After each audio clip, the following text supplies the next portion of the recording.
नमस्कार। आज हम बात कर रहे हैं इंदौर की, भारत के सबसे तेजी से बढ़ते शहरों में से एक। यहाँ एक बहुत बड़ा इंफ्रास्ट्रक्चर प्रोजेक्ट बन रहा है जो शहर को आप समझिए हमेशा के लिए बदल कर रख देगा। तो ये जो 140 किलोमीटर लंबी सड़क है, ये इंदौर को बदलने तो वाली है, पर सवाल यह है कि आखिर किस कीमत पर। आज हम इसी चीज को समझने की कोशिश करेंगे कि ये जो विकास हो रहा है और इसके जो नतीजे हैं, उनके बीच का बैलेंस आखिर है कहाँ। तो सबसे पहले ये समझते हैं कि आखिर प्रॉब्लम है क्या।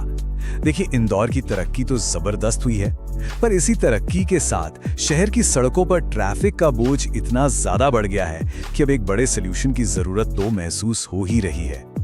और इसी जरूरत का जवाब सरकार लेकर आई है एक बड़े ही एम्बिशियस प्लान के रूप में, और वो है एक बहुत बड़ा नया आउटर रिंग रोड जो पूरे शहर को एक तरह से घेर लेगा।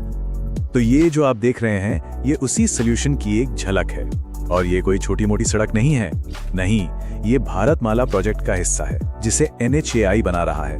पूरा 140 किलोमीटर लंबा 6 लेन का हाईवे। और इसका मेन काम क्या है? जो भी ट्रैफिक सिर्फ इंदौर से होकर गुजर रहा है, उसे शहर के अंदर लाए बिना बाहर से ही दूसरी तरफ निकाल देना।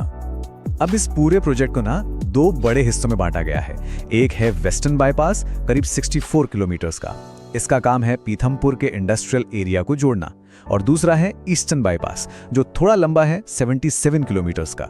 इसका टारगेट है 2028 में होने वाले सिंहास्त से पहले उज्जैन से कनेक्टिविटी बनाना। तो आप देख सकते हैं, दोनों के मकसद और स्केल दोनों ही काफी अलग हैं। लेकिन जैसा कि अक्सर होता है, कागज पर जो प्लान बनता है और जमीन पर जो हकीकत होती है, उसमें बहुत बड़ा फर्क होता है। तो चलिए अब बात करते हैं इस प्रोजेक्ट की मानवीय कीमत की, उन हजारों लोगों की जिनकी जिंदगी इससे सीधे सीधे जुड़ी है। जरा इस नंबर पर गौर कीजिए, 1131 हेक्टेयर। इतनी जमीन इस प्रोजेक्ट के लिए चाहिए होगी। ये कोई छोटा मोटा आंकड़ा नहीं है, ये एक बहुत बहुत बड़ा इलाका है। और हाँ, ये 1131 हेक्टेयर सिर्फ जमीन का टुकड़ा नहीं है, ये लोगों की जिंदगियां हैं। सोचिए, 3 जिले इंदौर, धार और देवास इसके असर में आ रहे हैं। कुल 64 गांव, और अकेले इंदौर जिले में ही करीब करीब 998 किसानों की जमीन जाने वाली है। मतलब बिल्कुल साफ है, हजारों लोगों की दुनिया बदलने वाली है। तो फिर ये जो पूरा टकराव है, इसकी जड़ क्या है? एक शब्द में कहूं तो मुआवजा। सरकार कह रही है कि हम सरकारी गाइडलाइन रेट के हिसाब से मुआवजा देंगे, लेकिन किसानों का साफ कहना है कि ये रेट तो दशकों पुराना है।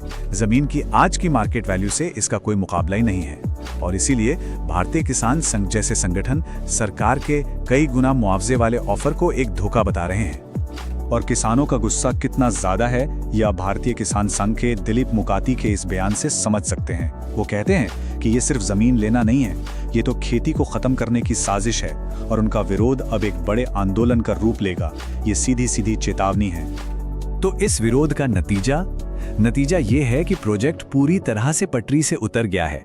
देखिए, जो काम जनवरी 2025 में शुरू होना था, वो अब तक 74 कोर्ट केस और स्टे ऑर्डर्स की वजह से रुका पड़ा है। मुआवजा देने की रफ्तार भी इतनी धीमी है कि प्रोजेक्ट अपने शेड्यूल से 1 साल से भी ज्यादा लेट हो चुका है। पर इस सड़क की कीमत सिर्फ इंसान ही नहीं चुका रहे, इसकी एक बहुत बड़ी एनवायरमेंटल कॉस्ट भी है।